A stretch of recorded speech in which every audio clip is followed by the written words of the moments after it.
And there was, I think, a conservative expectation on what we were going to see from Podziemski, and any sort of conservative projection can just be thrown out the window right now.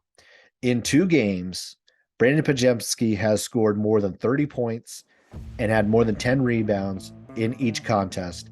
And he's now only the fourth player in all of D1 to do that in the last decade. Hey everyone, and welcome back for another episode of the Unofficial WCC Hoops podcast. I'm Zach Farmer, and the WCC in this first week went 22-4. Pretty impressive opening stretch. We're going to go into what stood out in this first week.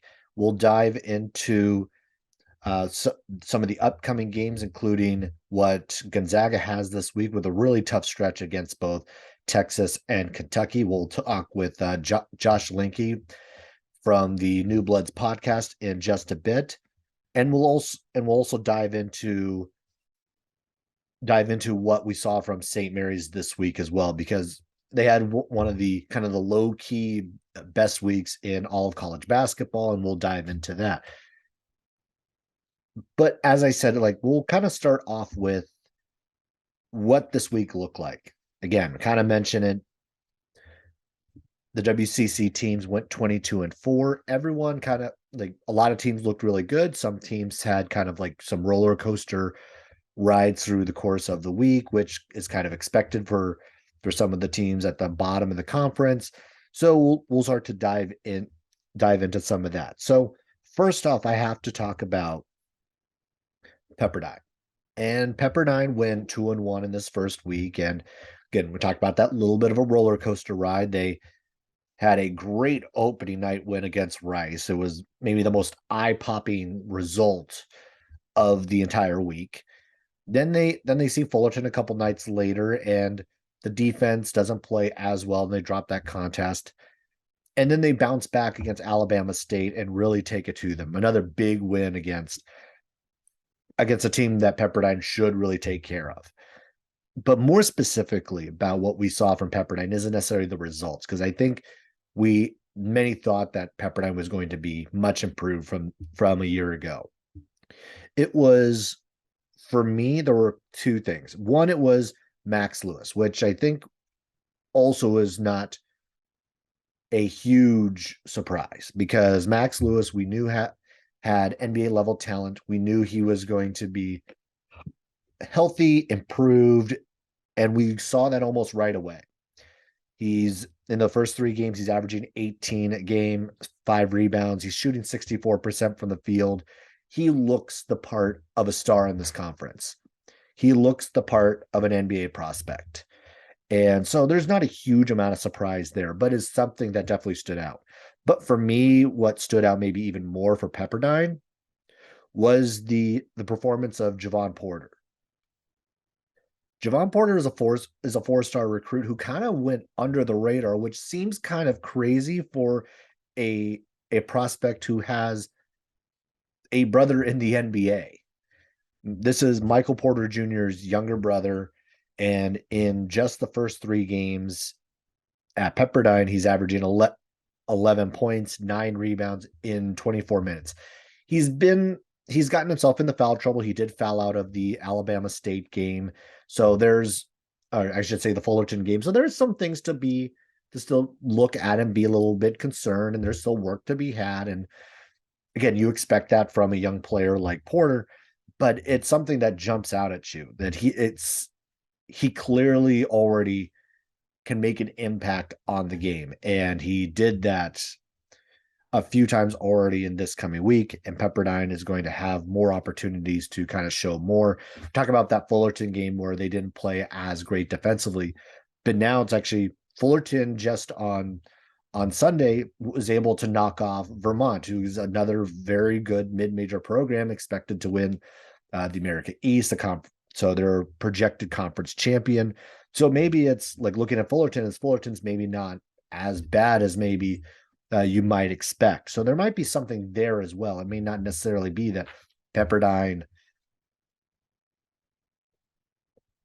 it's less on Pepperdine and maybe more just that Fullerton is actually a bit better than we anticipated. But again, a couple nice things from Pepperdine, I thought, in this first week. And then another one on kind of the flip side where I'm looking at BYU and I'm kind of lost on what we're looking at so far. And I'll admit to like my prediction, my thoughts on BYU coming into the season were not the most optimistic. I wasn't sure how the pieces fit. I wasn't sure they did enough in the transfer portal to kind of overcome what they had lost. Again, this is a team that lost Alex Barcelo. This is a team that lost Tajon Lucas. This is a team that lost Caleb Lohner. This is a team that lost Gavin Baxter. There was a lot of pieces that aren't on this team, a lot of new pieces that came into BYU. And how quickly were they going to be able to gel? And on night one, they got maybe one of the biggest scares that they've had in a long, long time in their game against Idaho State. Idaho State is a team that was on that night was a KenPom 334 team. There is in no way that BYU should have been in a dogfight in Provo with Idaho State. And Idaho State had a lead up until the 12-second mark when Spencer Johnson hits a three to save BYU. It was almost as bad as could be. Obviously, as bad would have been also they pick up a loss. And then it was looking as like, oh, now a few days later, they have San Diego State, a team that many predict to be a second weekend team, a high impact team. This is already a top 25 team, one of the best defensive teams in the country. And now they did play a lot better. They actually came out and shot really well at the beginning. It looked like that they had some momentum going.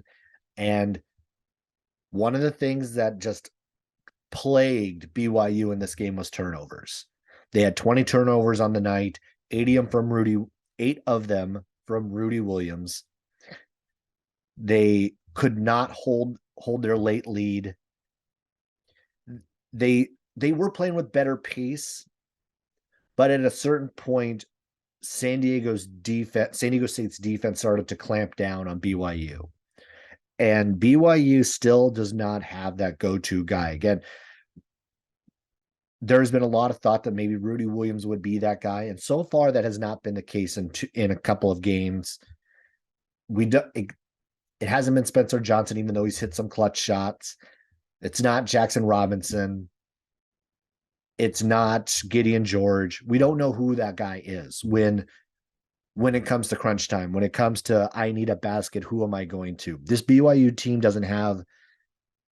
has not identified who that is yet. And this is something that's going to stand out. This is something I think that's going to kind of linger over BYU, especially throughout the course of their non-conference schedule, because they have a tough non-conference, and this is not going to be an easy path for them. Even this week, they're going to be facing Missouri State, a very good program that's going to be doing the back end of a home and home in Provo. And this is all before they head off to the Battle for Atlantis next week during the Thanksgiving week. So BYU is a space where to look out for. But maybe the most shocking, not shocking, the thing that stood out the most to me is what's happening in Santa Clara, and more specifically with Brandin Podziemski. Brandin Podziemski came in as a transfer from Illinois. Santa Clara, we knew it was like, where was the scoring going to come from? You lose Jalen Williams, you lose Joseph Brankic, you lose PJ Pipes. Where was the offense going to come from? Was it going to be an added boost from Keyshawn Justice? Was it going to be an added boost from a Carlos Marshall or a Carlos Stewart? Was it going to be a boost maybe from Parker Brown or from Jordan Williams. And there was, I think, a conservative expectation on what we were going to see from Podziemski, and any sort of conservative projection can just be thrown out the window right now. In 2 games, Brandin Podziemski has scored more than 30 points and had more than 10 rebounds in each contest. And he's now only the 4th player in all of D1 to do that in the last decade. So this is a guy who is ready made for the part. He's shooting 52% from the field these first couple games, 8 for 15 from 3.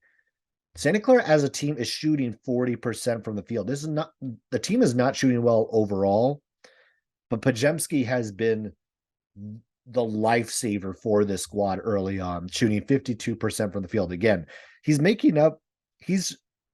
producing almost 40% of the team's points on his own with these 30-point performances, and he's doing it in all sorts of ways. He is shooting incredibly well from 3.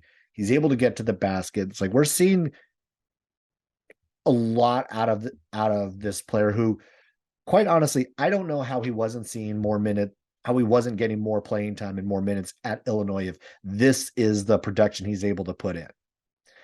And so it has me looking at Santa Clara more as like maybe being a little bit more of a contender once we get to WCC play, because there are very few teams in this conference who have a guy like that.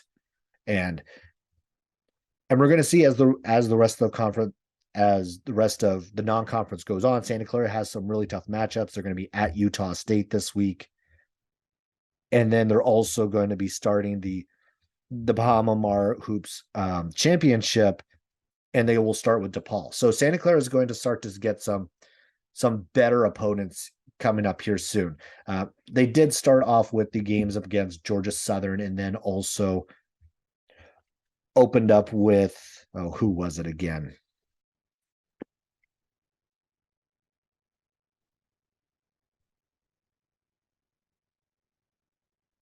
And starting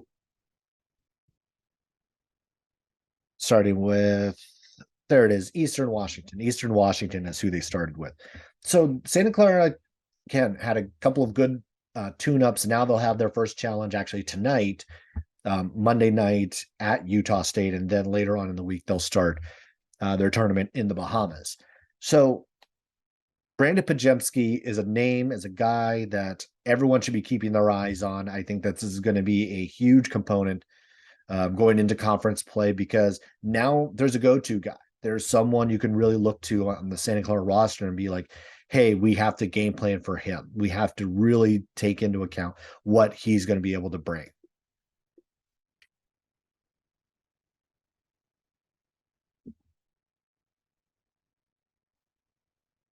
And you talk about things that stood out. I think it would be remiss if we did not talk about St. Mary's. And this first week, we knew what they kind of had going in. They had 3 very good games, 3 good games against mid-major opponents, high mid-major conference favorite level opponents. So you had Oral Roberts to open it up. You had Vermont. You have North Texas. Before the season, that was Ken Palm 120, 170. And in those 3 games, St. Mary's has won by 8, 16, and 30. They have jumped from 47 in KenPom all the way up to 23 entering the week. They are holding their opponents at 35% from the field. They're averaging almost 9 steals a game. Their rebounding margin is almost 15. And they're taking care of the ball, only turning it over 8 times per contest. This is a St. Mary's team that looks, again, I'm going to continue to be on this train. I said it before this season, and I still think it's true. And I think these first 3 games have kind of shown it.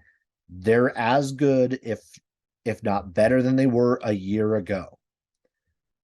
And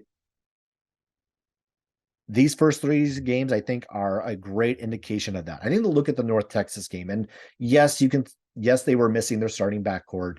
There was reports out there that they had come down with the flu, and there was a flu bug going around the whole team, and they really didn't play and practice much at all after their game on Monday night. So almost a full week of no practice or whatnot. So yes, there's all of that. At the same time, I'd be remiss to not talk about how dominant the performance against North Texas was. North Texas, regardless of missing your backcourt pieces, is still a very, very good team.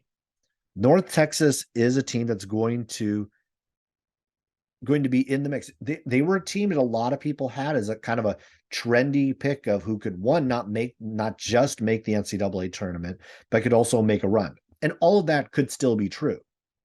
This game against St. Mary's does not preclude any of that from happening. But St. Mary's held North Texas at the start of this game 1 for 23. And they had only 4 points up until the 3-minute mark in the first half. 4. Watching this live, this was a masterclass in defense. And this is not like they weren't turning North Texas over. This was just solid. I'm going to square you up, keep my hand straight up, and play defense. They only had 2 turnovers in the first half. North Texas played a really clean game for the most part. They just couldn't make shots. And a lot of it was because of the defensive pressure that St. Mary's put on this team throughout the entire first half.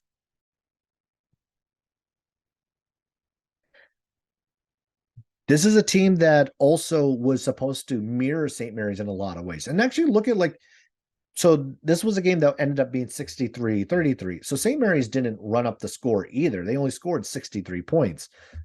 So this was still played at a very deliberate pace, a very St. Mary's pace. But this was just a game where St. Mary's dominated on the defensive end. And actually, even from that one game, St. Mary's jumped up from 38 to 23. So there was a huge jump by beating this North Texas team.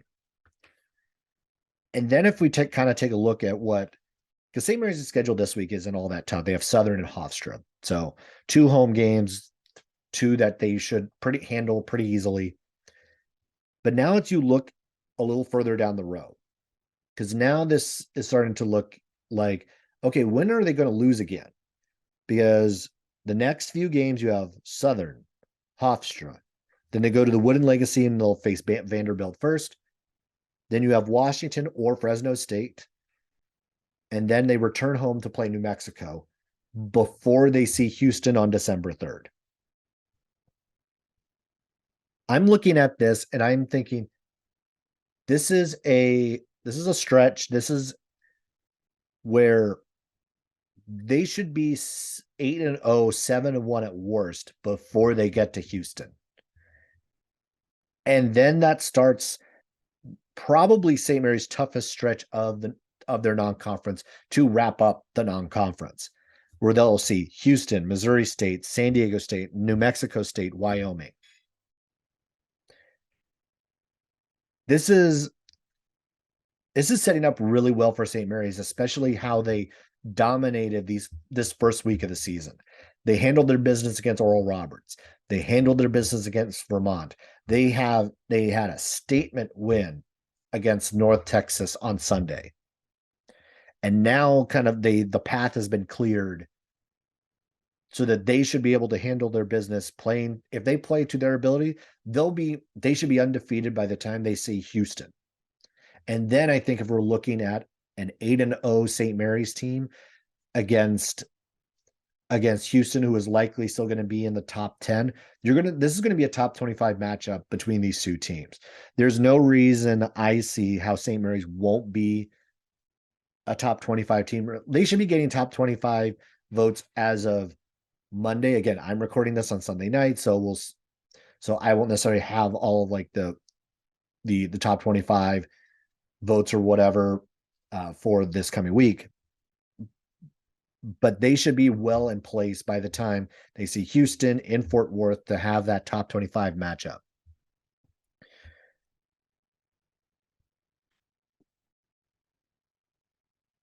And as we transition a bit, let's start the transition as we talk about this tough stretch. The team that's maybe has the toughest stretch, and they just started it on Friday, is Gonzaga. Gonzaga is now sitting in a stretch of games where they are going to see the likes of Michigan State, Texas, Kentucky. They'll be in the PK 85 where they likely are going to see either Duke or Florida. Then they play Baylor. Then they have a couple of games where the competition gets at least a little softer, and then they'll play Alabama. This is maybe the toughest stretch in the non-conference for anyone in all of college basketball. And it did start on Friday with Michigan State. And I don't want to read too much into the shooting performance in that game, because when you're playing on an aircraft carrier in the elements with the sun like staring you right in the face, or the wind, or just the conditions being outside, it changes the way you're going to play. And for me, like maybe just the most impressive thing was the fact that Gonzaga was able to shift gears on how they were going to go about their offense, and ran everything basically through Drew Timme in that second half and let him be the best player on the floor, which he was. And I'm going to bring it, and we're going to bring in Josh Linke, who's knows Gonzaga better than I do, can speak to it. So we'll bring him in to be able to kind of talk about the matchups and what we're going to see throughout this stretch for the Zags, especially starting with both Texas and Kentucky. All right, we're going to bring in Josh Linke. He's one of the co-hosts of the New Bloods podcast. You can also find him on Twitter at the Zagaholic. Josh, how's it going? Good, man. Thanks for having me. Yeah, great to have you on, and great to be able to kind of get you to talk some Zags basketball. And let's kind of go over the game on last Friday against Michigan State, because it seemed like the Zags came out a little flat at the beginning. The Michigan State was kind of like really was on the attack early on. So what was kind of like your impressions from that game? Because it really seemed like then that second half, they kind of like the Gonzaga really kind of found themselves again. Yeah. So, I think really what happened was Michigan State game planned for the inevitability that shooting outside on an aircraft carrier with wind is not really going to happen that well. Shooting percentages are way down in those games. Michigan State's played one of those games before, so they have experience with that. And Izzo, what he did was he just committed to running under on every ball screen opportunity for the first 25 minutes or so of that game. And you could tell, they were basically daring us to shoot throughout most of that first half and beginning of second half. And it wasn't until Gonzaga abandoned the ball screen completely and really just started running ISO opportunities for Drew Timme that things kind of took off. And really what it came down to was also the defense intensity stepped up a lot. The guys were really looking for every opportunity to try to create pressure and stop Michigan State from being able to run any of their sets that they had been running throughout the early part of that game. Ultimately, I think that Michigan State proved without a doubt that they're going to be difficult in the Big Ten this year. I think a lot of people kind of looked at them as being a fringe, top 30, top 40 team this year. And I think they could potentially crack the top 25 at some point. I also think that Sissoko had just an absolutely amazing game, and he proved concept that he's going to be a tough player in the Big Ten this year for Michigan State. And that was something they absolutely needed, because without him, Hauser's really their only big that's going to play that role, and he's really, in my opinion, Hauser is more of like a three. He plays outside on the perimeter a lot more. He's not going to bang with anybody inside for the most part, and in this game Hauser was non-existent. He fouled out with I think like 2 points. I don't think he, hit anything from outside all game. It was just, it was one of those games like I don't think you can draw too much from the game as far as shooting prowess for either team. Right. And also the sets that were being run was very different than you would see in a typical game, because again, Michigan State simply game planned for the fact that they knew the shooting was going to be poor, so they packed the paint for the entirety of the game. And maybe that's what I kind of took out of it too, is that because you can't take too much out of the shooting numbers from the perimeter because of the wind and the elements and everything else. So like, because this is such a game that Gonzaga doesn't play very often, it's not the style of game that they play very often. Like, does the fact that they were able to come back in a game like this, like, what does that kind of like say about this Gonzaga team, at least early on? Because there's still a lot of growth to be had with this group, and there's still like some pieces that are trying to figure out how they fit on this team. Yeah, absolutely. I think what it says to me for the most part is the resiliency is there. This group wants to compete. They want to fight. They want to be physical when they need to be. And I think that was proven in the second half. They could have easily hung their heads, lost the game by 13 points and just walked away. It was the aircraft carrier game, no big deal. But instead, they took the opportunity to prove that regardless of what the game plan was going to be, that they were going to fight tooth and nail and try to get back into that game. And that to me was the big takeaway for Gonzaga.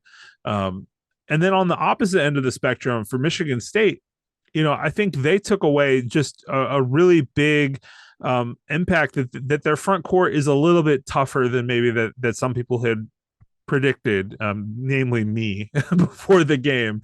And yeah, Sissoko looked good against, Grand Valley State and Northern Arizona, but was he going to look good against Gonzaga? Was he going to look good against some of the Big Ten opponents that are out there? And I think he looked great. So that's good news for them. And, ultimately, I think it also kind of shows just the toughness of the guards that Gonzaga has brought to the table this year. Hunter Salas, Malachi Smith, especially. Malachi is probably our second best player by a fair margin. And I don't think it's really close. And, that's not a knock on any of the other guys on the team at all. But, Malachi has just been absolutely a godsend thus far. And I think he's making a strong case that he could be in the starting lineup as a third guard, maybe even play a little four in spot minutes here and there throughout the season. He's that tough in coming inside with his body, his strength. I love that. Yeah, he looked really good in that game and really played a key role in the defensive end, especially in like late in that contest. Yeah. And I kind of was looking at like what the rotation was late in that game, and we saw at the end it was Bolton, Strother, Timmy, Malachi Smith, and then that rotation switch in and out of Watson and Salas. So the one thing I think that's noted is like that Nolan Hickman wasn't in that group. And to me, like, I'm not reading too much into it because it was the style of the game and whatnot. And like, this is where Gonzaga has the ability to kind of mix and match of what's going to work best for a specific opponent. But kind of like talk about like what we saw, like even with like Hunter Salas being in there a little bit more toward the end of that one. Yeah, so again, I think it really comes back to game plan. And Stephen Carr, one of the great Zag, Twitter minds, put out a good thread on some of the things I talked about earlier with, the going under every single screen. But, we were talking in group chat about it, and he had mentioned that really the issue with Nolan in this game was that because of the fact that they were going under on every screen, the pick and roll was not there at all. We couldn't run our typical ball screen situations throughout the game. And, it kind of takes a traditional point guard out of their element. And so Nolan actually looked pretty good for about like a 5-7 minute stretch where he was actually the only guy hitting any shots at all. Right. But then he got into foul trouble. And as soon as he got into foul trouble, a few kind of sat him, let him gather himself, take some time, and then once we switched away from running screens in the second half, there really was no need at that point to run your traditional point guard anymore. Anybody could initiate offense at that point. You were really just looking to create those ISO opportunities for Timmy where he could, back in and get, use his ballerina like footwork and get a look at the bucket any chance you could. So, Salas, you could see him initiate here and there. Malachi did, Rozier. I don't think it's really a knock on Nolan at all. I think Nolan's actually been highly efficient thus far, despite what some people think about him. So. Yeah, I thought he played really well in the first half. He kind of kept Gonzaga in the game, at least in striking distance there in the first half. So yeah, I'm not reading too much into him not being there in closing time on Friday. But now as you kind of like look forward, and because this is the start of a really maybe the toughest stretch in all of college basketball. So now Gonzaga is going to have the next few weeks where they have Michigan State, Texas, Kentucky, the PK85, Baylor. So now kind of talking about like this week, we're like coming off of this Michigan State game. You have Texas and Kentucky. You got to go to Austin, and then you come back to Spokane for Kentucky at Spokane Arena, not in the Kennel. And what should we kind of like look for in these two games? Timmy, obviously last time we saw Texas drop 40 on them. So what do we think we're going to see from the Zags in these two contests? Well, I don't think Timmy's going to drop 40 on Texas again. This is a true road game, and while Texas isn't necessarily known for being the most rowdiest road environment in the world, I do believe that the fans are going to show up for this. Chris Beard has done an excellent job preparing the Longhorn faithful for these marquee matchups, and this might be the biggest non-conference game in Texas modern Texas basketball history. So that's a big deal. I think you're going to see guys like Matthew McConaughey out there at Moody, getting the crowd going. And I think it's going to be an amazing opportunity for Gonzaga to test concept in this early non-conference slate. Texas is a lot better this year than I think most people will realize. I think this is going to be one of the top 2 or 3 defensive teams in the nation. I think Chris Beard has his personnel in place that he wants this year versus last year where he was kind of he hit the portal hard and kind of tried to get as many big names as possible and tried to mesh it all together, and it didn't quite fit. This year, I think it fits a lot better.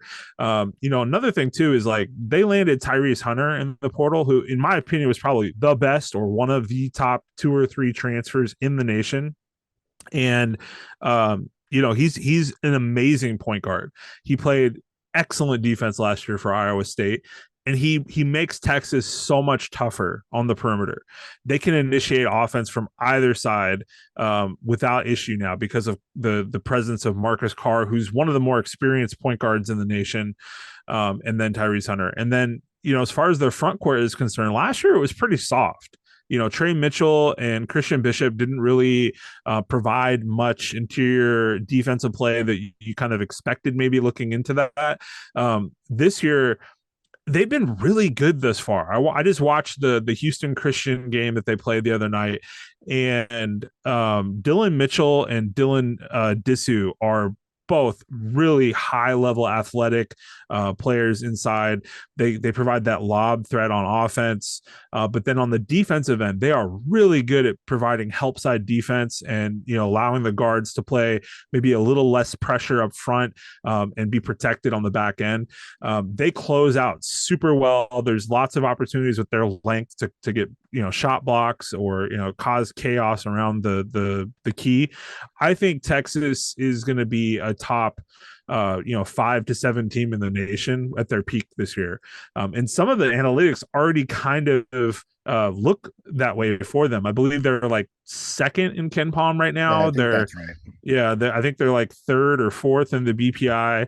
Granted, these are early season returns, but and against inferior competition, but I think there's something to be said just really about the personnel and how it's all come together thus far.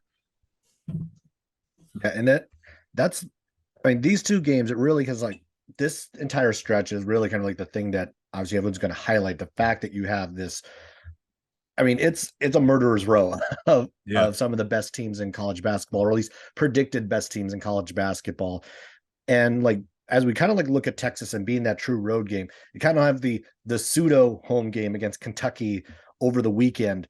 And Mhm. obviously there was so much buzz about it over the summer when it was announced and where it was going to be, and when it got extended that there's going to be the 6-year contract, so there's going to be some back and forth between Spokane and Kentucky. So like just kind of talking about like what we like for the coming weekend, what we might see there, because this is obviously Yeah. like two high impact offenses that are just going to run into each other.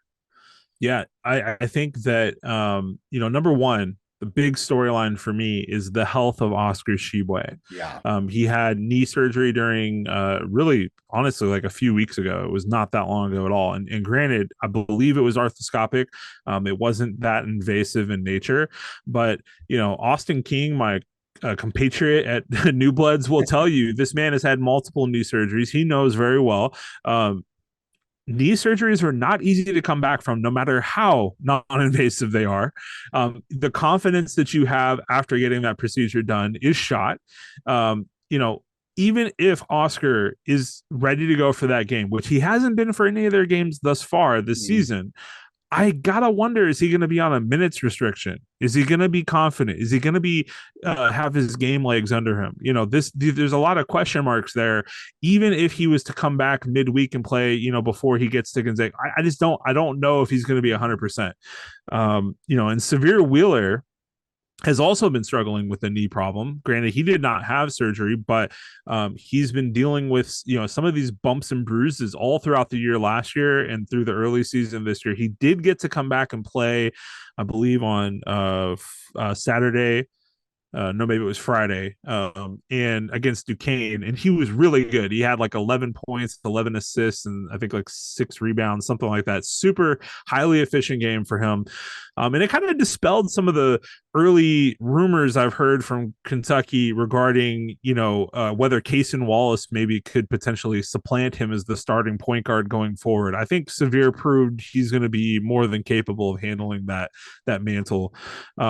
And that brings up another good point: is Cason Wallace has been amazing thus far. I think he's looked like one of the best freshmen in the country in the early slate. And you know, having that depth, another guy who can provide the primary ball handling for Kentucky is going to be super important for them. They've got high level offensive depth in CJ Frederick and Antonio Reeves. Overall, I think this is one of the better teams that Calipari's had since maybe 2015 or so. Mm-hmm. But that being said, their fan base is crazy. Okay, and as we've seen on Twitter, they are just out of their minds with expectations for their team on an annual basis, regardless of what the roster is in place. And yeah, let's be real. I had, I don't know, probably 20 hours of arguments with them over the summer regarding the Spokane Arena designation for the game, and whether it's neutral or home or whatever. It is neutral, by the way. Spokane Arena is not Gonzaga's home court. It is not the McCarthy Athletic Center. So cry, Kentucky. And for Kentucky, it's also, I mean, we're also going to see at least a little bit of the common opponent. They have Michigan State on Tuesday, so we'll see a little bit more of a challenge for Kentucky before they have to see Gonzaga and make the travel out to Washington later in the week. So overall for this stretch, because there's a lot to be said about this whole stretch that Gonzaga's in, and I want to always try to be like a little conservative on like how good any team through a stretch like this can actually be. You're going to see like some top level opponents in the KP at 85. You could end up seeing Duke. I forget which other teams are actually on your guys' side of the bracket. I think Michigan State's Michigan State's on the other side of the bracket, I think. Yeah, So yeah, they are. Yeah, our side of the bracket is we open with Portland State, and then yeah. we'll get either Purdue or Xavier, and then on the back end, it's probably going to be Duke or Florida. I'm kind of the impression that Florida could make a deep run in that tournament.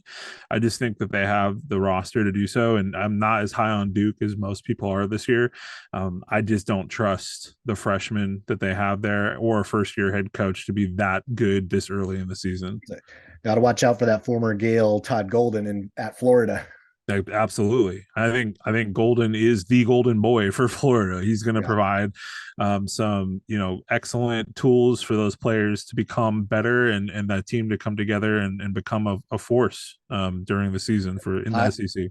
high expectations from that Florida program in general.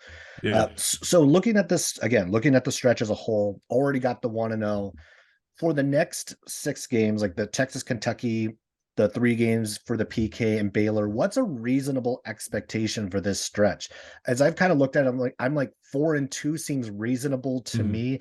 Anything more than that is icing on the cake. What's kind of like your impression of what should be an expectation coming out of this stretch?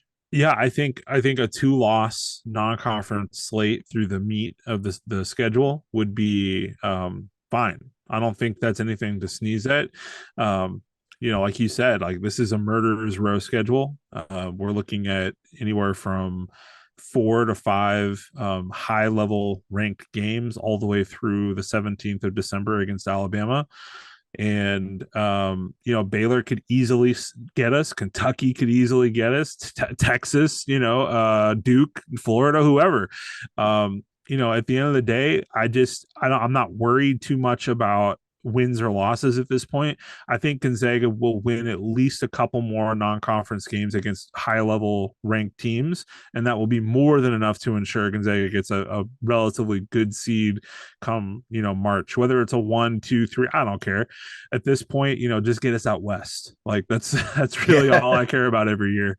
Ultimately, I think it's going to be interesting. But my prediction would be that we will probably lose one of the Texas Kentucky games. I would lean more towards the Texas game because it's that true road environment.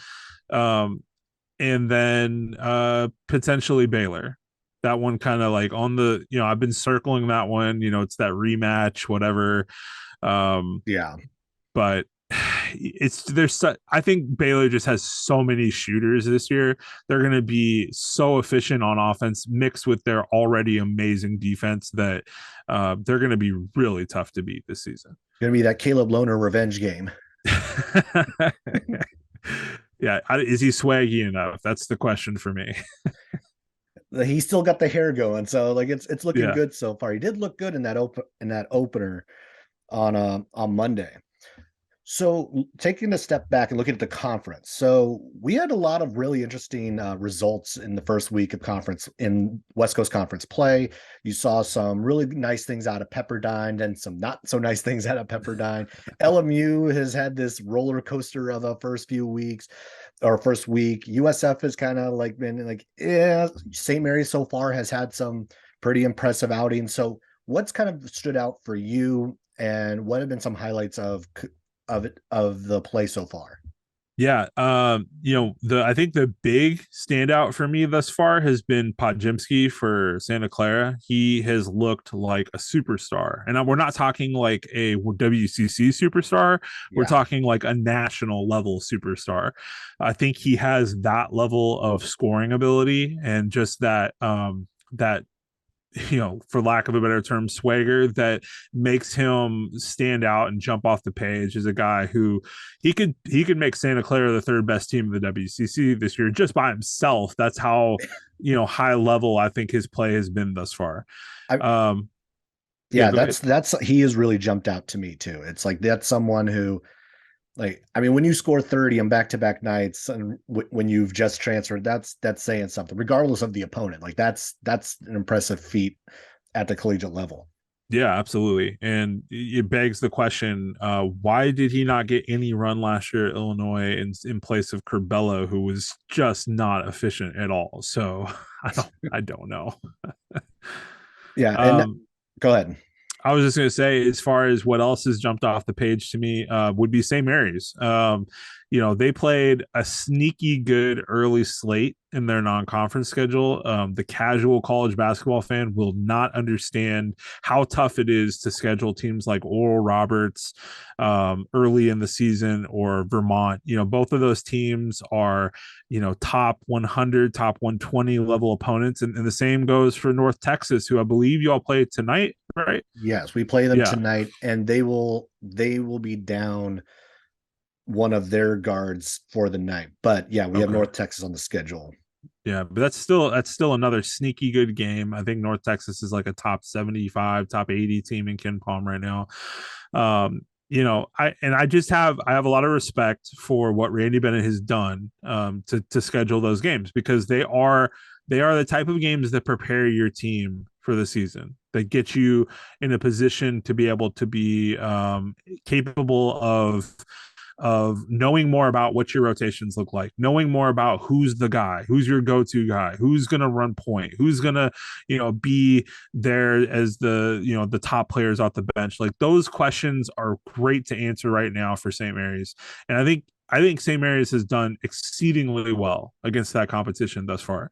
Logan Johnson, in my opinion, is one of the top 10 defensive players in the nation, like individual defensive players. I'm really intrigued by what Mitchell Saxon brings down low. I think the passing that he has actually shown thus far has been a godsend, and will only just help the young point guard duo that is Marshall Lunas and Mahaney to become more efficient as the season progresses. I'm super intrigued by Mahaney. I think he might be one of the more talented freshmen that Randy Bennett has had since maybe Patty Mills. Overall, I'm just, super impressed by what the Gales have done thus far. Yeah, I think there's a lot to be said about just like this young group. I think that's the biggest change that we've seen so far this season, is that there's a lot of trust in younger players. And sure, maybe that's like out of necessity because that's the way the roster is constructed, but you usually don't see Randy Bennett be willing to play younger players that many minutes. And we've seen it between the Mahaneys, maybe not Saxon's a junior, but Yeah. even like the Chris Howells, the Josh Jeffersons, who got a lot of run in that game against Vermont. You're seeing some of the younger guys get a little bit more playing time. And again, as we pointed out, they're going to need it as they go down the road, and they have the tough non-conference to help them out with that. Yeah. So I want to add on to one, because I agree with the kind of like the things you've pointed out. The other one, and it's an individual one as well, it's Max Lewis. I think like I can't be remiss by not including how impressive Max Lewis has been in all of this. And I think it's like he had 27 the first night, and I think he also had 20, I think he had 25, 26 on night 2 against Fullerton. And he has been really impressive. I think he's been as advertised as much as as there was all this hype in the offseason about what he could bring to the table. Max Lewis is now clearly turned into one of those guys. Now that he's healthy, he's able to kind of get into a rhythm. And that Pepperdine team is fun to watch, even if it's going to be a little bit of a roller coaster on the defensive end. Yeah, and I think it's interesting with Max Lewis, because he might be one of the top 2 or 3 best prospects for the NBA and the WCC, just from a physical tool standpoint. Whether he meets that expectation as his career progresses remains to be seen, but he has shown flashes for sure of being more than capable of being that guy.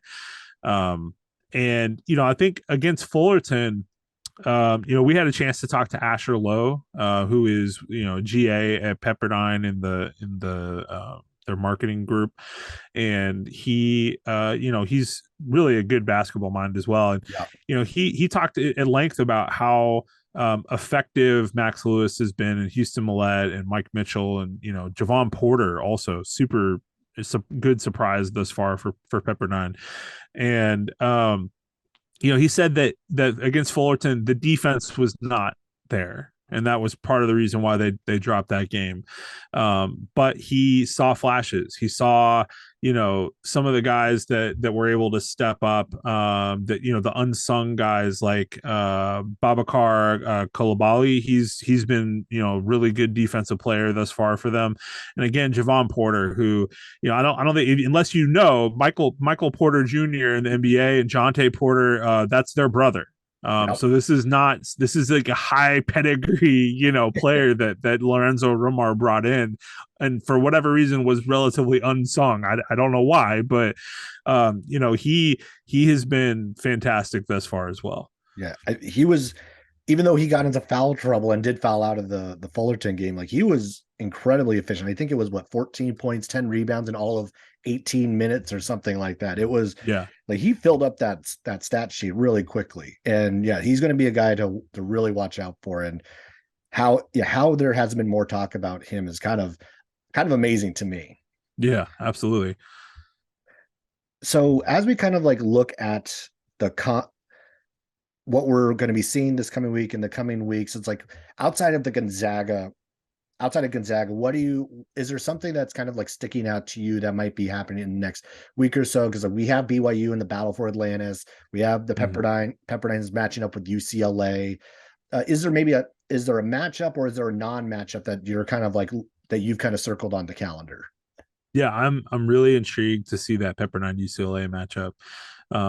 I think that Pepperdine is one of those teams that, they might struggle against Irvine like badly, and then go out and play UCLA down to the final minute. Like that's the kind of weird juxtaposition we're going to be seeing with this team this year. In the case of BYU, I'm not excited about anything that they're doing this year at all. And that's not okay. Look, I'm a BYU hater. It's well documented at this point. However, it's not so much the fact that I dislike the program as it is that I just don't really like what's on that roster this year. I don't know how it all fits together. They were terrible in their first game. And then against San Diego State, they looked okay at times, but then collapsed down the stretch. So yeah, I'm not looking at them and saying anything about the rest of their schedule that intrigues me. I'm sorry. They're such an interesting case because, again, like I think we all agree, like they had an awful outing against Idaho State, and we're lucky to pull that one out. Looked much better overall against San Diego State. Again, now I will say, like, I don't think San Diego State played their best. I think they looked a little sloppy early on, but the fact that they were able to hang with them, despite the fact that San Diego State is supposed to be much better this year and coming off of a really awful look. Yeah, it was at least like more optimistic to look at what they had. But Rudy Williams with, I think it was 8 turnovers against San Diego State, not a good outing for the transfer, who's really supposed to kind of been stepped in and been that Alex Barcelo guy. Like he's supposed to be that level of player, and we haven't seen it quite yet. Yeah, and another one to keep an eye on too this season, and I think we, maybe some of us have been surprised, others who have been more tuned into the program maybe not, is Portland, and their upcoming slate in the PK85. They're playing North Carolina. They actually have Kent State coming up this week as well, which is a super tough game, and right in the same vein as what Randy Bennett's done with Oral Roberts in Vermont thus far. And I think Portland has some really intriguing depth and really intriguing pieces, the way it all works together. They have some super high level skill guys like, Tyler Robertson could easily be, make his way onto some of those national player watch lists this year with how efficient he can be. And then, guys like Mike Meadows at point guard, super highly efficient player. Moses Wood and Christian Scholand, and some of those, like they're just so many really intriguing pieces on that roster. I'm not predicting they're going to beat North Carolina, but I don't think it's impossible to hear that they're, up at the half and giving North Carolina a super high level run all the way through the second half. It's going to be a really intriguing matchup in my opinion. I agree. I'll be looking forward to that one. All right. Well, Josh, thanks for hanging out. Thanks for coming on to chat some Zag basketball, some WCC basketball, and we'll catch up down the road. Thanks for having me, Zach. You have a good one.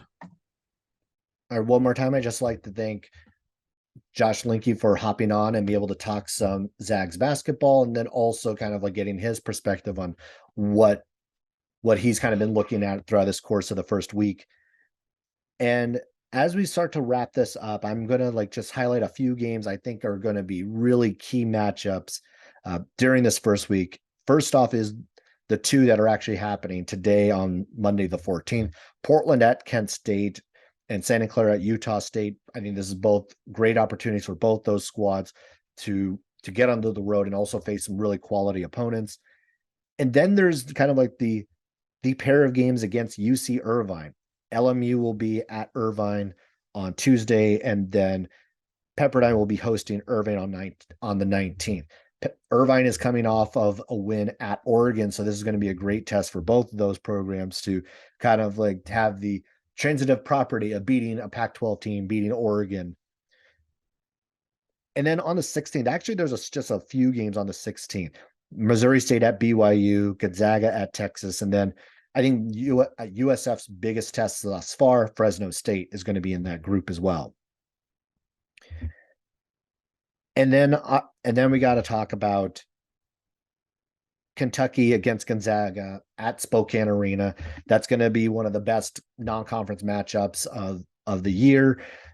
We'll see how much use we're going to see get out of Oscar Chigwe, and how Gonzaga really starts to kind of how this guard rotation really starts to fill out, because I think this is where Gonzaga still needs to feel it out, and also just like how they're going to handle the interior defensive rotations. No Chet Holmgren, still kind of feeling out how Efton Reed fits into that, how Anton Watson kind of fits into this new mold, like how much five does Drew Timme play, and all of these sorts of things. Again, it's going to be another exciting week. There's a lot of matchups. I'm sure I've missed out a few, but I think that'll wrap it up for this episode of the Unofficial WCC Hoops podcast. Be sure to subscribe on your favorite streaming service. Follow me on Twitter at Post by Zach. Follow me on TikTok and Instagram, also at Post by Zach. With things that are changing quickly on Twitter, who knows how long that platform may be around or not. So as backups, be sure to follow me on the other platforms. And until next week, I will catch you later.